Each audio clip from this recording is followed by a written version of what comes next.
Good afternoon everyone, I am doctor Priya from doctor Sabra clinic Nashik. चलो आज और एक केस जानते हैं। हमारी एक पुरानी पेशेंट है, उन्होंने क्लिनिक में फ़ोन करके बताया कि उनके हस्बैंड को सेरेब्रल हेमरेज हुआ है और वो अभी हॉस्पिटलाइज है, तो क्या हम उनको हेल्प कर सकते हैं। तो जब हमने जर्नी पूछी तो उन्होंने बताया कि 2 दिन पहले मैं और मेरे हस्बैंड वेट कर रहे थे अपनी बेटी का, जो बाहर गाँव से आने वाली थी रात को 1 बजे तक, और तभी हस्बैंड को खांसी आने लगी तो हमने कफ सिरप का एक डोज दिया, और कफ सिरप के डोज के बाद मैं नींद आने लगी तो सोने चली गई, और मेरी नींद इससे ही खुली कि एकदम धड़ाम से घर में आवाज आई। मैं जब बाहर गई तो मैंने देखा कि हस्बैंड ज़मीन पे गिरे हुए थे और कप सिरप की बोतल उनके आसपास गिरी हुई थी, और उन्होंने तभी ब्लड प्रेशर चेक किया तो ब्लड प्रेशर 70/40 था। उन्होंने फैमिली फिजिशियन को कांटेक्ट किया, उन्होंने हॉस्पिटलाइजेशन सजेस्ट किया, इसलिए उन्होंने तुरंत हॉस्पिटलाइज किया।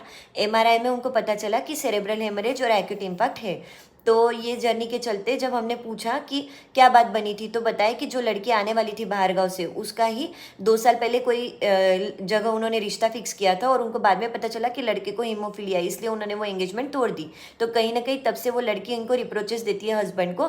तो लड़की आने वाली थी तो ये डर रहे थे कि इस बार क्या बोलेगी वो, और साइमल्टेनियसली जब से वो मतलब कॉन्शियस हुए हैं तब से वो बहुत शॉक में है कि मेरे साथ ऐसे कैसे हो गया अचानक से, और अभी भी मुझे कभी भी ऐसा कुछ भी हो सकता है। हमारे यूरोप ट्रिप के बुकिंग है 1.5 महीने बाद, उन्होंने मुझे बुला के बताया कि वो बुकिंग कैंसिल कर दो, मुझे वहाँ पे सडन डेथ हो जाएगी, सडन ये एपिसोड रिपीट होगा, तो तुम वहाँ क्या करोगे अकेले। पर जब दोस्त मिलने आए तो उनको बोलते कि मैं तो बिल्कुल ठीक हूँ, देखो मुझे कुछ नहीं हुआ है। डॉक्टर आते हैं तो उनको बोलते हैं अरे मुझे डिस्चार्ज कर दो, मैं तो बिल्कुल ठीक हूँ। दोस्तों को बोलते मुझे गणेश चतुर्थी की आरती में लेके चलो, और ऐसा सब बिहेव कर रहे हैं डॉक्टर। और कहीं ना कहीं 1 महीने पहले हमारा फैक्ट्री से कंटेनर रिलीज हुआ था जो भी लीगल मैटर्स में फंस गया था, तो उसके भी कुछ फाइनेंशियल लॉस हुए थे, जहाँ पे भी हस्बैंड काफ़ी सैड थे। तो ये सारी जर्नी के चलते हमने पेशेंट की फॉलोइंग रूब्रिक्स लगाए। तो हमने सबसे पहले लिया एलिमेंट्स मेंटल शॉक, क्योंकि पेशेंट के लिए शॉकिंग था।